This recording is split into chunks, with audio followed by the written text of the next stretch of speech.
शांति। आज के शिव बाबा के महावाक्य 25 नवंबर की आज की मुरली है। बाबा ने कहा, मीठे बच्चे, ऊंचे से ऊंच पद पाना है तो याद की यात्रा में मस्त रहो। यही है रूहानी फांसी कि बुद्धि अपने घर में लटकी रहे। जैसे किसी को फांसी पर चढ़ा देते हैं तो लटक जाते हैं, तो बाबा ने कहा ऐसे बुद्धि अपने घर परम धाम में लटकी रहे। प्रश्न है, जिनकी बुद्धि में ज्ञान की धारणा नहीं होती है उनकी निशानी क्या होगी? बाबा ने आंसर किया है, वो छोटी छोटी बातों में रंज होते रहेंगे, अर्थात नाराज होते रहेंगे। जिसकी बुद्धि में जितना ज्ञान धारण होगा उतनी उसे खुशी रहेगी।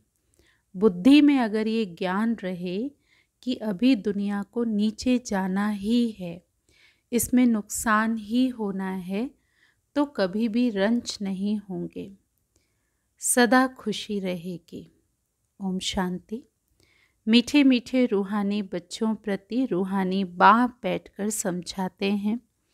बच्चे समझते हैं कि ऊंचे से ऊंच भगवान कहा जाता है। आत्मा का बुद्धि योग घर की तरफ जाना चाहिए, परंतु ऐसा एक भी मनुष्य दुनिया में नहीं है जिसको ये बुद्धि में आता हो। सन्यासी लोग भी ब्रह्म को घर नहीं समझते। वो तो कहते हैं कि हम ब्रह्म में लीन हो जाएंगे, तो घर थोड़ी हुआ, घर में तो ठहरना होता है। तो तुम बच्चों की बुद्धि वहाँ पर रहनी चाहिए। जैसे कोई फांसी पर चढ़ता है, तो तुम अब रूहानी फांसी पर चढ़े हुए हो।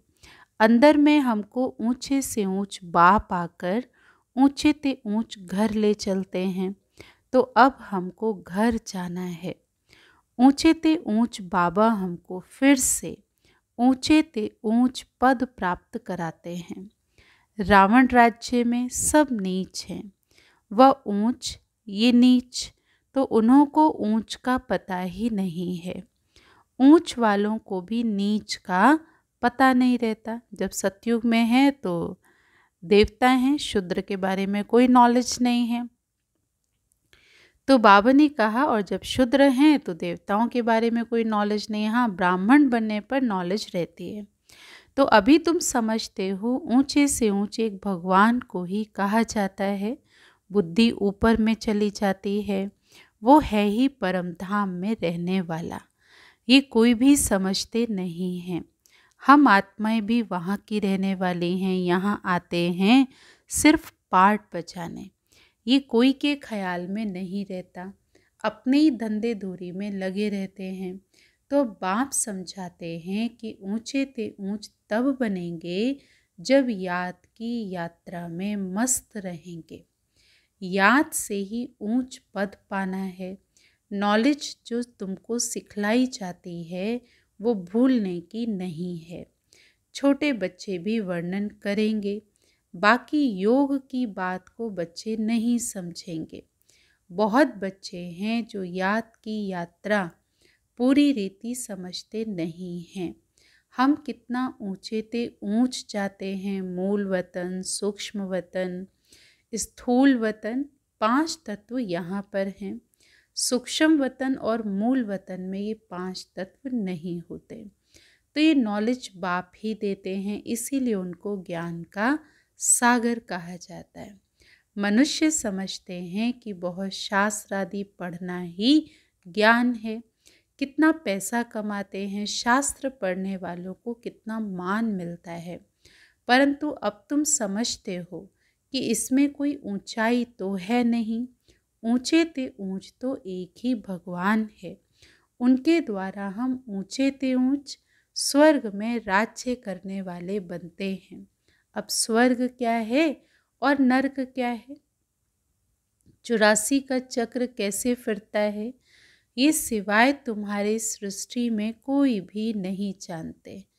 कह देते हैं ये सब कल्पना है, ऐसे ही समझना है, तो ये हमारे कुल का ही नहीं है।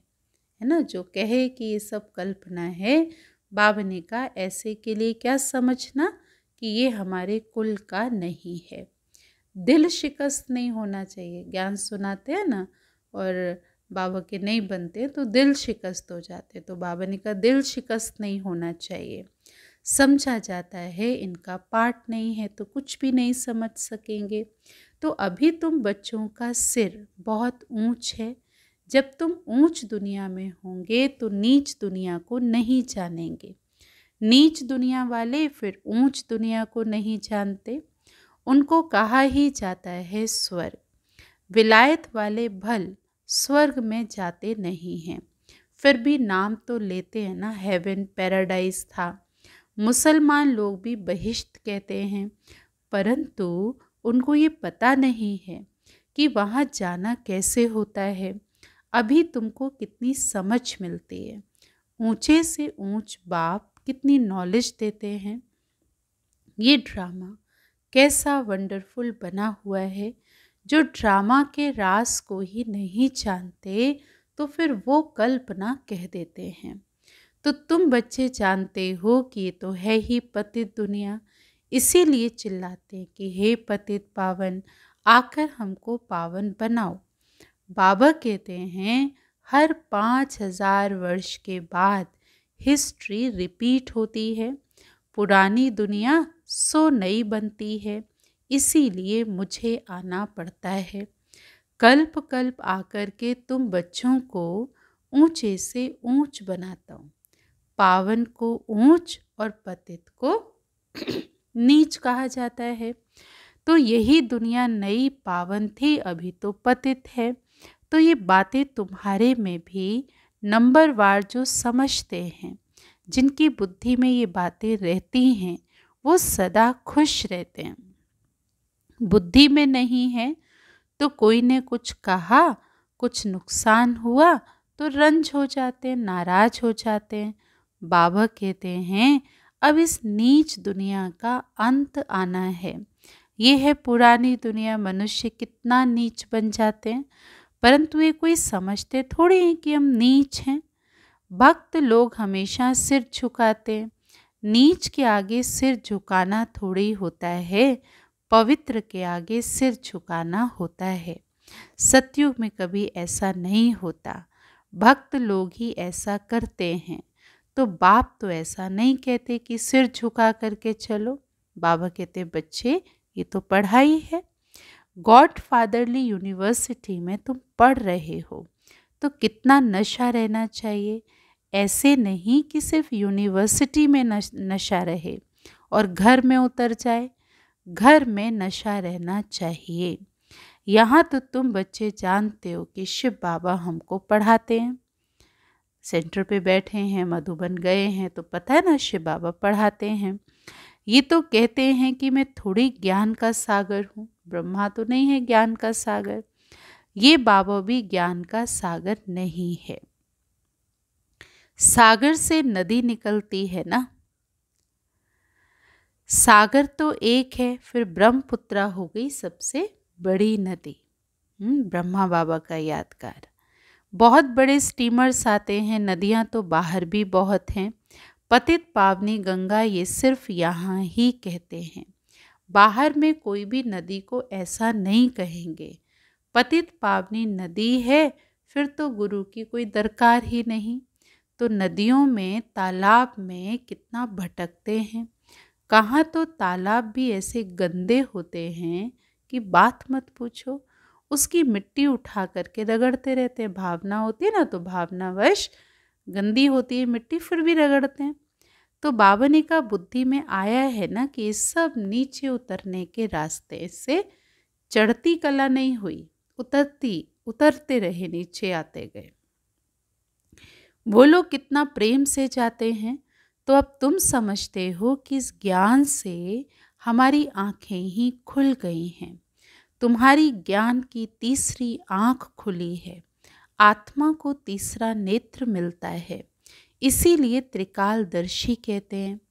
3 कालों का ज्ञान आत्मा में आता है। आत्मा तो बिंदी है, उसमें नेत्र कैसे होगा। तो ये सब समझने की बातें हैं।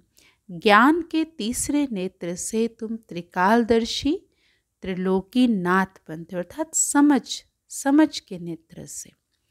नास्तिक से आस्तिक बन जाते हो। आगे तुम रचयिता और रचना के आदि मध्य अंत को नहीं जानते थे। अभी बाप द्वारा रचना के आदि मध्य अंत को जानने से तुमको वर्षा मिल रहा है। ये नॉलेज है ना, हिस्ट्री ज्योग्राफी भी है, फिर हिसाब किताब भी है। कर्मों का क्या ज़बरदस्त हिसाब किताब है, देखिए। अच्छा तीखा बच्चा हो तो हिसाब करे कि हम कितने जन्म लेते हैं, इस हिसाब से और धर्म वालों के कितने जन्म होंगे। परंतु बाप कहते हैं इन सब बातों में जास्ती माथा मारने की दरकार नहीं, टाइम वेस्ट हो जाएगा। एक जन्म या आधा जन्म या कुछ वर्ष ऊपर नीचे हुए भी तो क्या फ़र्क पड़ता है। बाकी उसमें डिबेट में चले जाओ, ज़्यादा माथा मारो तो बाबा ने का फ़ायदा नहीं है, तो टाइम वेस्ट हो जाएगा। यहाँ तो सब भूलना है, ये सुनाने की दरकार ही नहीं है। तुम तो रचता बाप की पहचान देते हो जिसको कोई जानते ही नहीं है ना, और उसकी पहचान से ही फ़ायदा है। तो शिव बाबा तो भारत में आते हैं, ज़रूर कुछ करके जाते हैं, तब तो उनकी जयंती भी मनाते हैं ना। गांधी अथवा कोई साधु आदि होकर के गए हैं, उन्हों के स्टैम्प बनाते रहते हैं, फैमिली प्लानिंग की स्टैम्प बनाते हैं। अभी तुमको तो नशा है क्या कि हम तो पांडव गवर्नमेंट हैं, ऑलमाइटी बाबा की गवर्नमेंट है। तुम्हारा ये कोट ऑफ आर्म्स है और कोई इस कोट ऑफ आर्म्स को जानते ही नहीं है। क्या कोट ऑफ आर्म्स है? बाबा ने एक बार पीछे भी मुरली में कहा था, ये लक्ष्मी और नारायण का जो चित्र है। तो बाबा ने कहा तुम समझते हो कि विनाश काले प्रीत बुद्धि हमारी ही है। विनाश काले प्रीत बुद्धि माना भगवान से प्रीत हमारी ही है। बाबा को हम बहुत याद करते हैं, बाप को याद करते करते प्रेम में आंसू आ जाते हैं। बाबा हमें आधा कल्प के लिए सब दुखों से दूर कर देते हो, और कोई गुरु व मित्र संबंधी आदि किसको भी याद करने की दरकार नहीं है। एक बाप को ही याद करो। सवेरे का टाइम बहुत अच्छा है। बाबा आपकी तो बड़ी कमाल है, ऐसे बाबा से बात करनी है। हर 5000 वर्ष के बाद हमें आप जगाते हो। सभी मनुष्य मात्र कुंभकर्ण की आसुरी नींद में सोए हुए हैं, अर्थात अज्ञान अंधियारे में हैं। अभी तुम समझते हो भारत का प्राचीन योग तो ये है। बाकी जो इतने हठ योग आदि सिखलाते हैं वो सभी है एक्सरसाइज हैं। जितने भी हठ योगा, फिजिकल योगा, बाबा ने कहा ये सब एक्सरसाइज है शरीर को तंदुरुस्त रखने के लिए। तो अभी तुम्हारी बुद्धि में सारा ज्ञान है तो खुशी रहती है। यहाँ आते हो तो समझते हो ना कि बाबा रिफ्रेश करते हैं। कोई तो यहाँ रिफ्रेश होकर बाहर निकलते फिर नशा ही खलास हो जाता है। यहाँ बहुत रिफ्रेश हो जाएंगे, बाहर गए बस नशा ख़त्म। नंबर वार तो है ना, तो बाबा समझाते हैं ये है पतित दुनिया। बुलाते भी हैं कि हे पतित पावनाओ, परंतु अपने को पतित समझते थोड़ी है, इसीलिए पाप धोने के लिए जाते हैं। लेकिन शरीर को थोड़ी पाप लगता है। बाप आकर तुम्हें पावन बनाते हैं और कहते हैं मामेकम याद करो तो तुम्हारे भी कर्म विनाश होंगे, क्योंकि पाप तो आत्मा को लगता है, आत्मा ही, तभी कहते हैं पाप आत्मा या पुण्य आत्मा। तो ये ज्ञान तुमको अभी मिलता है। भारत स्वर्ग था, अभी नर्क है। तो तुम बच्चे तो अभी संगम पर हो। कोई विकार में गिरते हैं तो फेल होते हैं, तो जैसे नर्क में जाकर गिर पड़ते हैं। 5 मंजिल से गिर पड़ते हैं, फिर 100 गुना सज़ा खानी पड़ती है। कोई 5 मंजिल से गिर जाए तो उसकी क्या हालत होगी। फिर बाबा ने कहा 100 गुना सज़ा खानी पड़ती है। तो बाबा समझाते हैं कि भारत कितना ऊंचा था, अभी कितना नीच है। अब तुम कितना समझदार बनते हो, मनुष्य तो कितने बेसमझ हैं। बाबा तुमको यहाँ कितना नशा चढ़ाते हैं, फिर बाहर निकलने से नशा कम हो जाता है, खुशी उड़ जाती है। स्टूडेंट कोई बड़ा इम्तिहान पास करते हैं तो कभी नशा कम होता है क्या? बाबा पूछ रहे हैं। पढ़कर पास होते हैं फिर क्या क्या बन जाते हैं। अभी देखो दुनिया का क्या हाल है। तुमको ऊंचे से ऊंच बाह पा करके पढ़ाते हैं, सो भी निराकार, तो तुम आत्माएं भी निराकार हो, यहाँ पाठ बचाने आई हो। ये ड्रामा का राज बाबा ही आकर के समझाते हैं।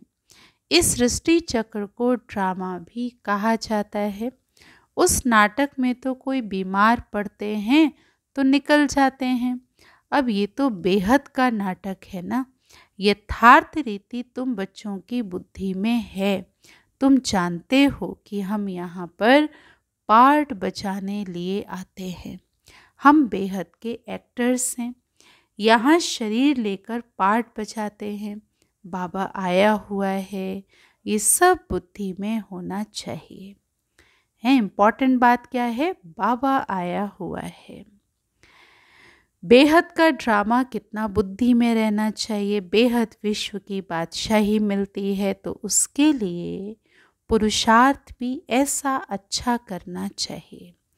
गृहस्थ व्यवहार में भी भल रहो परंतु पवित्र बनो। विलायत में ऐसे बहुत हैं जब बूढ़े होते हैं तो फिर कंपेनियनशिप के लिए शादी करते हैं, संभालने के लिए फिर विल करते हैं उनको कुछ, और कुछ चैरिटी को। विकार की तो बात ही नहीं रहती। आशिक माशूक भी विकार के लिए फिदा नहीं होते। जिस्म का सिर्फ प्यार रहता है ना, एक दूसरे को देखेंगे खुश हो जाएंगे, बाकी विकार का भाव उनके अंदर नहीं होता है। तो तुम हो रूहानी आशिक, एक माशूक को याद करते हो। सब आशिकों का माशूक तो एक ही, इसलिए बाबा कई बार आशिकों में लैला मजनू हीर रांझा को बाबा याद करते हैं। बाबा कहते हैं इनका प्यार किसी से खुश हो जाते थे, देखते थे, बाकी विकार की भावना अंदर में नहीं थी। अब बाबा कहते तुम तो उससे भी बड़े रूहानी आशिक हो। किसको याद करते हो? एक माशूक को। तो सब आशिकों का एक माशूक है, सभी एक को याद करते हैं। वो कितना शोभनिक है ना। सत्यम शिवम सुंदरम कहा जाता है। ये महिमा तो किसी और की नहीं है। आत्मा गोरी है ना, वह तो एवर गोरा है। तो तुम तो सांवरे बन गए, तुमको वो सांवरे से गोरा बनाते हैं। ये तुम जानते हो कि बाप हमें गोरा बनाते हैं।